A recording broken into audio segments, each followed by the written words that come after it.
Hello दोस्तों, online study point में आपका स्वागत है। हम लोग जो है हिस्ट्री के टॉप 30 क्वेश्चंस डिस्कस कर रहे थे, उसका ये पार्ट 2 है। जो मोस्ट इम्पॉर्टेंट एंड जो बहुत बार पूछे गए क्वेश्चंस हैं वो हम यहाँ डिस्कस कर रहे हैं। सो आई होप वीडियो आपको पसंद आए। इसको ज़्यादा से ज़्यादा लाइक करें, शेयर करें, चैनल को सब्सक्राइब करें। हमारा जो मोबाइल एप्लीकेशन है लॉन्च हो गया है। अगर आपने अभी तक डाउनलोड नहीं किया तो जाकर के आप उसको डाउनलोड कर सकते हैं, जहाँ पर आपको डेली की फिर PDFs, audios, e books, tablet सब कुछ मिल जाएगा। और जो ओल्ड करंट अफेयर्स का यहाँ पर रिवीजन कराया जा रहा है दिसंबर 2019 टू अगस्त 2020 मॉर्निंग में 8 बजे। ठीक है। मैथ्स का जो 100 नोट्स का पीडीएफ है सभी गवर्नमेंट एग्जाम्स के लिए, वो भी सिर्फ और सिर्फ 99 रुपीज़ में आपको अवेल कराया जा रहा है। हम देखते हैं पहला क्वेश्चन। अकबर के दरबार के सुलेखकार का नाम क्या है जिसे जरीन कलम या स्वर्ण कलम के नाम से सम्मानित किया गया है? बहुत इंपॉर्टेंट क्वेश्चन है ये। ठीक है, तो इसका जो सही आंसर है वो है मोहम्मद हुसैन। ठीक है, क्या है सही आंसर? सही आंसर है मोहम्मद हुसैन। तो देखिए, पहले हम अच्छे से डिस्कस करेंगे अकबर के बारे में।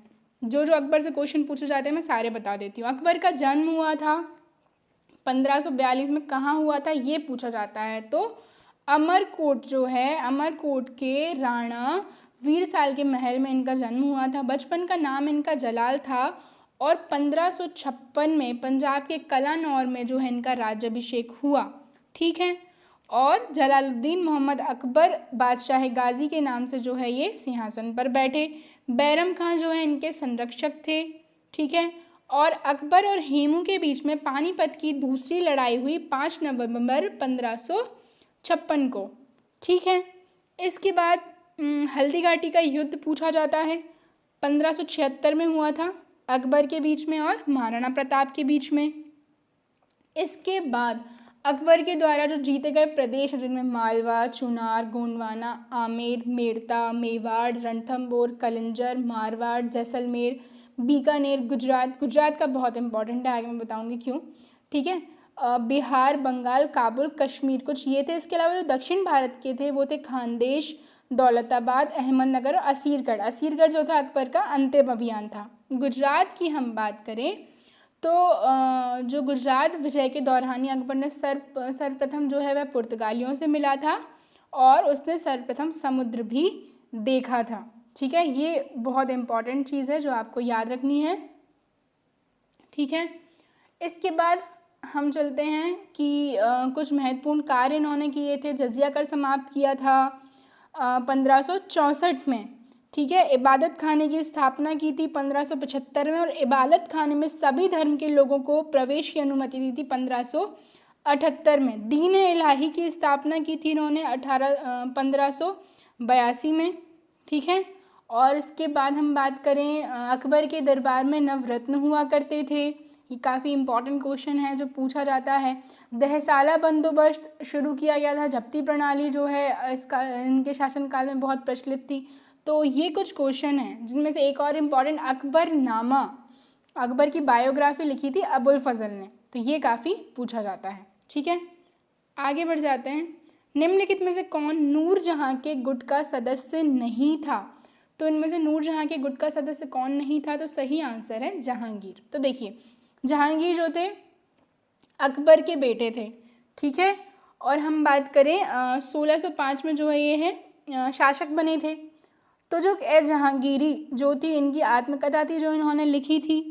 इसके बाद इनके बेटे जो थे खुसरो, उन्होंने इनके खिलाफ क्या कर दिया था?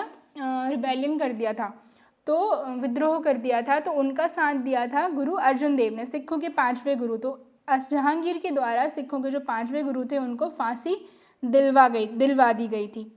ठीक है, अब यहाँ पर बात आई है नूरजहां की। तो नूरजहां की हम बात करें तो वाइफ थी ये किसकी?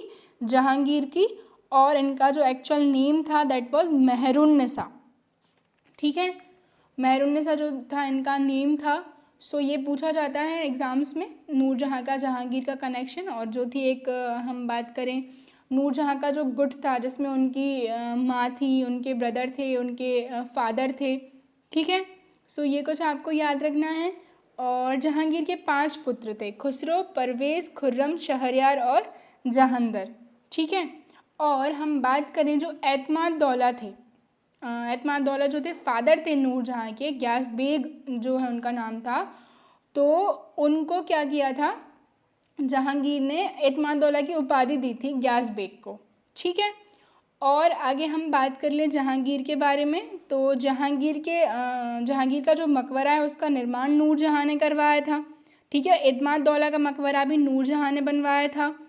और जहांगीर के शासनकाल में कैप्टन हॉकिंस, प्रथम अंग्रेज सर थॉमस रो और विलियम फिंच जो है ये यूरोपीय यात्री भारत आए थे। तो इतना आपको यहाँ से याद रखना है। बाबर ने सर्वप्रथम पातशाह की पदवी कब धारण की? तो बाबर की हम बात करें, मुगल वंश की नींव रखी इन्होंने भारत में, तो इस क्वेश्चन का जो आंसर है वो है काबुल। ठीक है, काबुल में जो उन्होंने पातशाह की पदवी धारण की। सब कुछ देखते हैं बाबर के बारे में। 1526 में एक युद्ध होता है, पानीपत का प्रथम युद्ध, जिससे मुगल वंश की स्थापना की जाती है भारत में बाबर और इब्राहिम लोदी के बीच में। इब्राहिम लोदी जो थे दिल्ली सल्तनत का अंतिम वंश, लोदी वंश के अंतिम शासक थे। फिर अगला जो होता है 1527 में होता है कौन सा, खानवा का युद्ध। ठीक है, जो कि राणा सांगा और बाबर के बीच में होता है। फिर 28 में होता है चंदेरी का युद्ध, मेदिनी राय और बाबर के बीच में होता है। और लास्ट होता है घाघरा का युद्ध 1529 में अफगानों और बाबर के बीच में। इन सब में ही बाबर जो थे विजयी थे।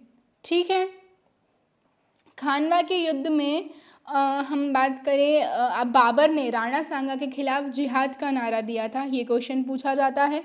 और इस युद्ध में विजय होने के बाद गाजी की उपाधि धारण की थी, ये भी पूछा जाता है। ठीक है, बाबर की मृत्यु हुई थी आगरा में, और पहले उसको आगरा के आराम बाग में दफनाया गया, लेकिन बाद में जो काबुल में उसने जगह चुनी थी उस स्थान पर उसको ले जाया गया। बाबर ने अपनी आत्मकथा लिखी थी तुर्की में, तो जो ए बाबरी, जिसका हम बात करें फारसी अनुवाद किया गया अब्दुल रहीम खाने खाना के द्वारा। ठीक है, सो इतना आपको बाबर से याद रखना है। आगे बढ़ जाते हैं। इनमें से कौन अकबर के दरबार में चित्रकार नहीं था? तो इसका जो सही आंसर है वो है कल्याण दास जो हैं अकबर के दरबार के, ये एक चित्रकार नहीं है। अकबर के दरबार में जो आपको प्रसिद्ध हम बात करें तो वो थे अब्दुल समद, प्रसिद्ध थे, बाकी ये लोग भी थे। ठीक है, इसके बाद जो प्रसिद्ध संगीतकार थे वह कौन थे, तानसेन, जिनको कंठाभरण वाणी विलास की उपाधि दी थी अकबर ने। फैजी, अबुल फजल, बीरबल, टोडरमल, राजा मानसिंह, अब्दुल रहीम खाने खाना, फ़कीर अज़ुद्दीन और मुल्ला दो प्याजा, ये जो थे क्या थे, अकबर के 9 रत्नों में से एक थे सभी। अकबर ने दीन इलाही किस वर्ष में प्रारंभ किया था? अभी मैंने आपको बताया था अकबर ने जो इम्पोर्टेंट काम किए हैं वो बहुत पूछे जाते हैं। तो अकबर ने जो दीन इलाही धर्म है वो शुरू किया था 1582 में। सारे बता देती हूँ। दास प्रथा का अंत किया था 1562 में। तीर्थ यात्रा कर समाप्त किया 63 में। जजिया कर समाप्त किया 1564 में। और फतेहपुर सीकरी की स्थापना की और उसको राजधानी, हम बात करें आगरा से फतेहपुर सीकरी जो है राजधानी स्थानांतरित की 1571 में। इबादत खाना बनाया 1575 में और सभी धर्मों के लोगों को प्रवेश की अनुमति दी 1578 में। ठीक है, दीन इलाही मैंने आपको इसमें बता ही दिया है। ओके, शाहजहाँ के काल में कौन यूरोपीय जो है भारत आया था? तो शाहजहाँ की हम बात कर ले तो शाहजहाँ जो थे जहांगीर के बेटे थे। ठीक है, सो इनके काल में पीटर मुंडी जो है वो भारत आया था। कैप्टन हॉकिंस और थॉमस रो तो हमने देख लिए थे किसके टाइम पे आए थे, तो ये आए थे at the time of Jahangir. ठीक है, शाहजहाँ की अब हम बात कर लें तो शाहजहाँ का जो नाम था original name that was Khurram. ठीक है, और अर्जुमंद बानो बेगम जिनको मुमताज़ महल की उपाधि इन्होंने दी थी, मलिका जमानी की उपाधि इन्होंने प्रदान की थी, उनकी मृत्यु हो जाने के बाद उनकी याद में शाहजहाँ के द्वारा ताजमहल का निर्माण आगरा में करवाया गया था। और ताजमहल का निर्माण करने वाला मुख्य स्थापत्य कलाकार कौन था, ये भी पूछ लिया जाता है।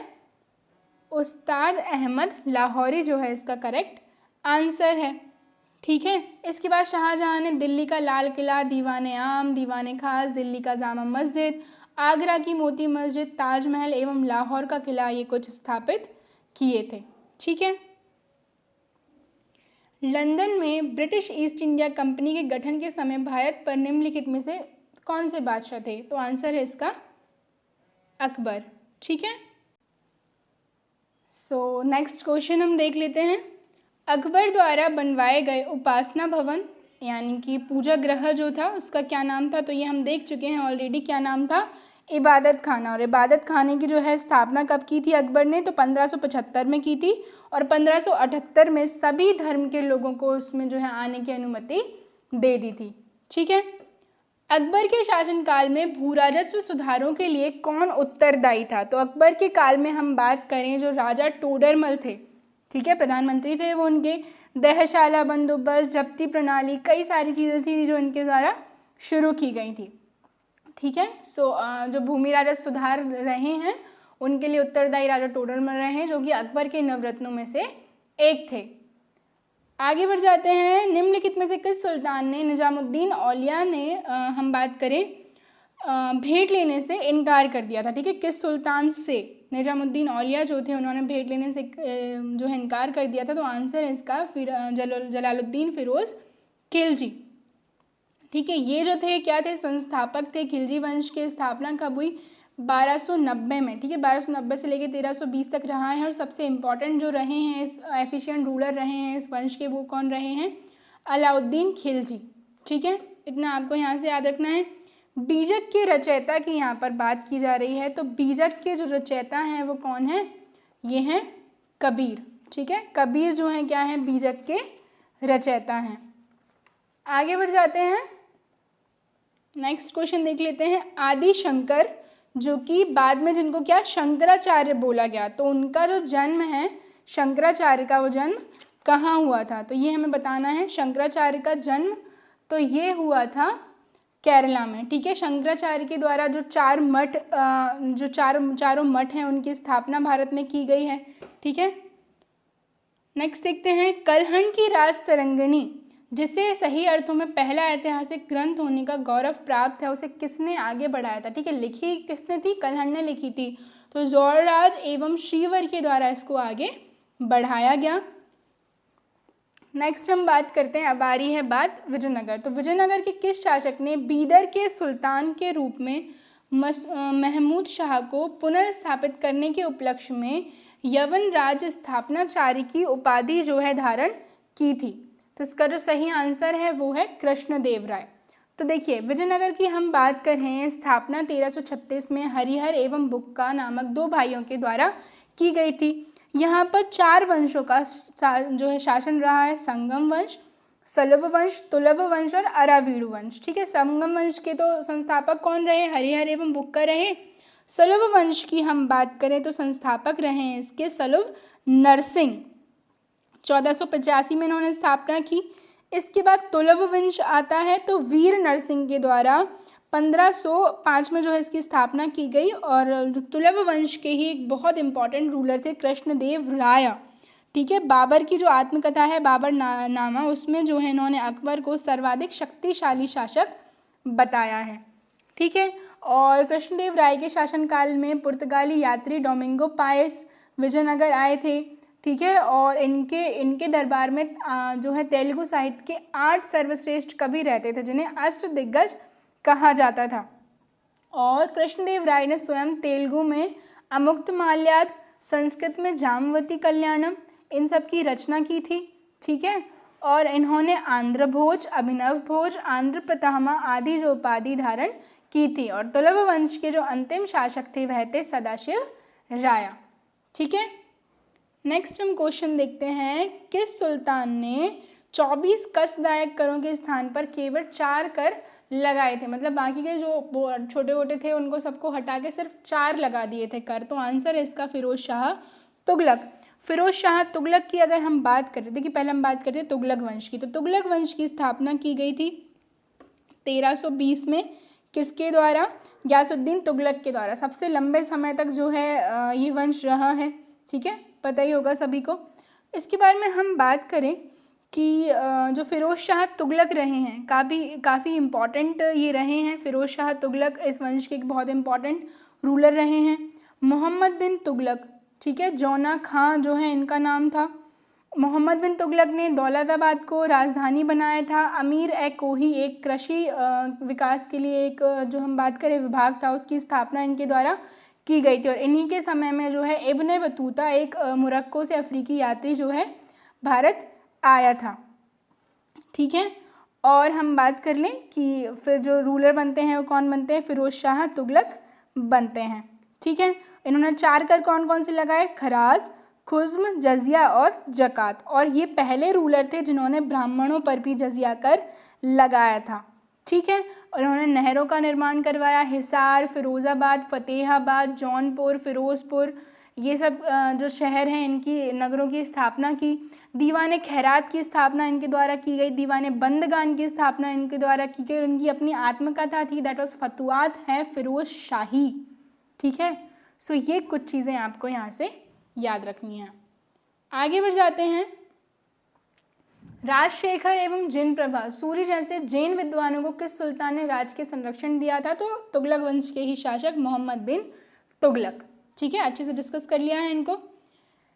वह चोल हम बात करें, चोल राजा कौन था जिसने श्रीलंका को पूर्ण स्वतंत्रता दी और सिंहल राजकुमार के साथ अपनी पुत्री का विवाह कर दिया था? तो इसका जो सही आंसर है वो क्या है, कुलोतुंग प्रथम। चोल, चेरा, पांड्या, चालुक्य। ठीक है, 3 चालुक्य हैं, चालुक्य ऑफ कल्याणी, वातापी, वेंगी, ओके, होयशाल, यादव। ये कुछ इंपॉर्टेंट डायनेस्टीज हैं जो जिनसे क्वेश्चन पूछे ही जाते हैं। नेक्स्ट क्वेश्चन देखते हैं। निम्नलिखित अंग्रेजों में से कौन था जिसने सर्वप्रथम भगवत गीता का अंग्रेजी में अनुवाद किया था? तो बहुत इंपॉर्टेंट क्वेश्चन है, आंसर इसका चार्ल्स विल्किंस। ठीक है, प्राचीन नगर तक्षशिला निम्नलिखित में से किसके बीच स्थित था? कौन सी 2 नदियां? तो आंसर है सिंधु एवं झेलम। झेलम जो है सिंधु की ही एक सहायक नदी है। और कौन कौन सी हैं? तो चेनाब, रावी, व्यास और सतलज। और झेलम को मिला के ये 5 हो जाती हैं, जिनको पंचनाद कहा जाता है। और पाकिस्तान में मिठान कोट के पास जाकर के ये सिंधु नदी से मिलती हैं। ठीक है, सम्राट हर्षवर्धन ने 2 महान धार्मिक सम्मेलनों का आयोजन किया था। तो हर्षवर्धन की हम बात कर लें तो ये जो किया करते थे आयोजन, 2 धर्म सम्मेलनों का आयोजन किया करते थे। कहाँ कहाँ किया करते थे? तो ये करते थे कन्नौज में और कहाँ पर? प्रयाग में। कन्नौज एवं प्रयाग में। हर्षवर्धन के बारे में आपको पता हो तो वर्धन या फिर पुष्यभूति वंश के ये बहुत एक इम्पॉर्टेंट रूलर थे। इनसे एक क्वेश्चन और पूछा जाता है कि जो पुलकेशिन द्वितीय और हर्षवर्धन के बीच में युद्ध हुआ नर्मदा नदी के तट पर, तो ये डिस्क्रिप्शन कहाँ मिलता है? तो ये डिस्क्रिप्शन मिलता है इन दी ऐहोल इंस्क्रिप्शन। ठीक है, ऐहोल अभिलेख, जिसके रचयिता थे रवि कीर्ति, जो कि पुलकेशिन द्वितीय के ही राज्य कवि थे। सेतुबंध का रचनाकार प्रवरसेन किस वंश का शासक था? तो प्रवरसेन जो थे वकाटका वंश के शासक थे। ठीक है, नेक्स्ट हम बात कर लेते हैं तोलकपियम ग्रंथ संबंधित है। तो तोलकपियम ग्रंथ जो है ये संबंधित है तमिल व्याकरण और काव्य से। ठीक है, संगम एज का एक बहुत इंपॉर्टेंट जो हम बात करें ग्रंथ है।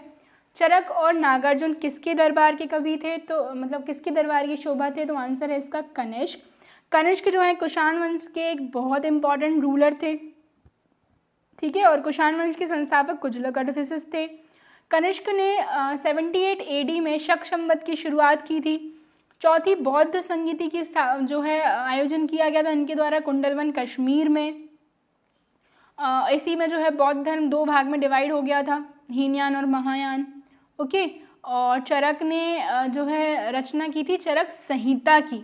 ठीक है, और अश्वघोष भी इन्हीं के दरबार में थे जिन्होंने बुद्ध चरित्र की रचना की थी। इसके अलावा वसुमित्र, पार्श्व, महाचेत और संघरक्ष जो सभी थे दरबार इसके कनिष्क के दरबार में थे। ठीक है, और नागार्जुन की यहाँ बात हुई है तो नागार्जुन को इंडिया का आइंस्टीन भी कहा जाता है। इनकी एक बुक है जिसका नाम है माध्यमिक सूत्र। इस पुस्तक में जो है इन्होंने सापेक्षता का सिद्धांत प्रस्तुत किया था, जिस तरीके से जो आइंस्टीन ने दी थी ना theory of relativity, just like that.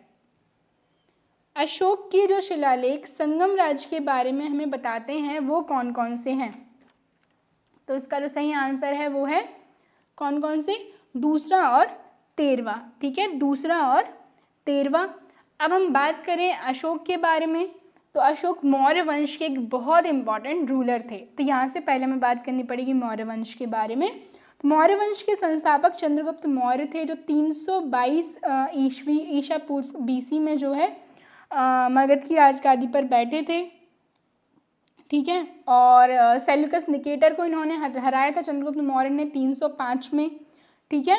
और उन्होंने अपना एक एम्बेसडर मेगास्थनीज भेजा था इंडिया, जिसने पुस्तक लिखी है इंडिका, जो कि पूछी जाती है एग्जाम्स में। और चंद्रगुप्त मौर्य ने जैन धर्म अपनाया था। श्रवणबेलगोला में स्टारवेशन, उपवास से जो है उनकी मृत्यु हुई थी। फिर उनके बेटे आते हैं बिंदुसार। बिंदुसार को अमित्र घात के नाम से भी जाना जाता है, ठीक है। और ये अजीवक संप्रदाय के अनुयायी थे। इसके बाद बिंदुसार के ही बेटे होते हैं अशोक, जो बहुत महान शासक हुए हैं मौर्य वंश के। ओके, सो काफ़ी सारे इंपॉर्टेंट क्वेश्चन जो है अशोक से पूछे जाते हैं। सबसे पहले तो उन्होंने सबसे ज़्यादा प्रचार प्रसार किया था बौद्ध धर्म का। बौद्ध धर्म के प्रचार के लिए अपने बेटे महेंद्र और संघमित्रा को इन्होंने श्रीलंका भी भेजा था, ठीक है। और शिलालेखों का प्रचलन जो है अशोक के द्वारा ही किया गया था। ब्राह्मी, खरोष्टी, ग्रीक और अरमाइक लिपि का प्रयोग जो है इनके शिलालेखों में हुआ है, ठीक है। और मास्की एवं गुर्जर जो अभिलेख है उसमें अशोक का नाम अशोक मिलता है। बाकी सारे तो अलग अलग हैं, देवनाम, प्रियदर्शी, ये सारे डिस्क्रिप्शन जो है मिलते हैं। तो इतना आपको यहाँ से याद रखना है। तीर्थंकरों के क्रम में अंतिम कौन थे? तो सबसे पहले तो ये पता होना चाहिए तीर्थंकर होते किस धर्म के हैं। तो तीर्थंकर जो हैं, ये बात हो रही है जैन धर्म की। तो अंतिम जो थे वह थे महावीर, ठीक है। प्रथम हम बात कर लें, ऋषभदेव प्रथम थे, ओके। और 23वें थे पार्श्वनाथ, ठीक है। इसके बाद जो द्वितीय हम बात करें अजितनाथ, तृतीय थे संभव, संपार्श्व सप्तम थे यानी कि 7वें थे, शांति जो थे 16वां थे, ठीक है। और हम बात करें अरिस्टनेमी, अरिस्टनेमी पूछे जाते हैं, अरिस्टनेमी थे 22वें, 23वें पार्श्वनाथ थे और 24वें जो थे महावीर थे, ठीक है। 24 तीर्थंकर हुए हैं। गौतम बुद्ध ने अपना प्रथम उपदेश कहाँ दिया था? तो गौतम बुद्ध ने अपना प्रथम उपदेश दिया था सारनाथ में। एज वेल एज क्वेश्चन ये भी पूछा जाता है सर्वाधिक उपदेश कहाँ दिए हैं? तो कौशलपुर की राजधानी श्रावस्ती में, ये भी याद रखना है, ठीक है। और बौद्ध धर्म के संस्थापक थे गौतम बुद्ध, जिनको लाइट ऑफ एशिया भी कहा जाता है, ठीक है। पहला जब उन्होंने अपना सरमन दिया, उपदेश दिया, उसको धर्म चक्र प्रवर्तन कहा गया, ठीक है। उनके गुरुओं के नाम आपको याद रखने हैं, अलार कलाम और रुद्रकराम बुद्धा। इसके बाद गौतम बुद्ध की जो मृत्यु हुई वो कहाँ हुई? कुशीनगर या फिर कुशीनारा में हुई थी, जो कि पूछा जाता है, उसको महापरिनिर्वाण कहा जाता है। किस शासक ने बौद्धों के लिए विख्यात विक्रमशिला विश्वविद्यालय की स्थापना की थी? तो विक्रमशिला विश्वविद्यालय की हम बात करें, धर्मपाल के द्वारा स्थापना की गई थी, काफ़ी पूछा जाता है। मगध के राजा अजातशत्रु का सदैव किस गणराज्य के साथ युद्ध रहता था? तो अजातशत्रु की यहाँ पर बात हो रही है, तो इनका जो है वज्जी संघ के साथ जो है हमेशा युद्ध रहता था, ठीक है। मगध की हम बात कर लें तो मगध में सबसे इम्पॉर्टेंट जो रहा है वो रहा है हर्यंक वंश। सबसे स्टार्टिंग में जो रहा है हर्यंक वंश, 544 में बिंबिसार के द्वारा इसकी स्थापना की गई थी, ठीक है। और बिंबिसार के ही बेटे थे अजातशत्रु, जिनको कुणिक भी कहा जाता था, ओके। और इसके बाद इनके बेटे थे उदयन, और उदयन ने जो है पाटलिपुत्र की स्थापना की थी, ठीक है। और हम बात करें हर्यंक वंश के अंतिम शासक थे नागदशक। वैदिक नदी कुभा काबुल का स्थान कहाँ निर्धारित होना चाहिए? तो काबुल नाम से ही पता चल जाता है, अफगानिस्तान में, ओके। नेक्स्ट देख लेते हैं, हड़प्पा के काल का तांबे का रथ किस स्थान से प्राप्त होता है? बहुत इंपॉर्टेंट क्वेश्चन है, जैसा कि मैंने कहा है हड़प्पा से तो एक ना एक क्वेश्चन बिल्कुल आता है। तो इसका जो आंसर है वो है दाइमाबाद, ठीक है। डी जो है करेक्ट ऑप्शन होगा। हड़प्पा से आपको क्या याद रखना है? तो कौन सी नदी पर जो है साइट सिचुएटेड हैं? जैसे कि हड़प्पा, रावी, मोहनजोदाड़ो, सिंधु, चौदड़ो, सिंधु, कालीबंगन, घग्गर, इस तरीके से याद रखने हैं। फाउंडर्स के नाम याद रखने हैं और वहाँ से क्या क्या मिला है ये याद रखना है, ठीक है। जो स्नानागार मिला है मोहनजोदाड़ो से, इस तरीके से ये चीज़ें आपको याद रखना है। सो आई होप आपको वीडियो पसंद आया हो। इसको ज़्यादा से ज़्यादा लाइक करें, शेयर करें, चैनल को सब्सक्राइब करें। Thank you.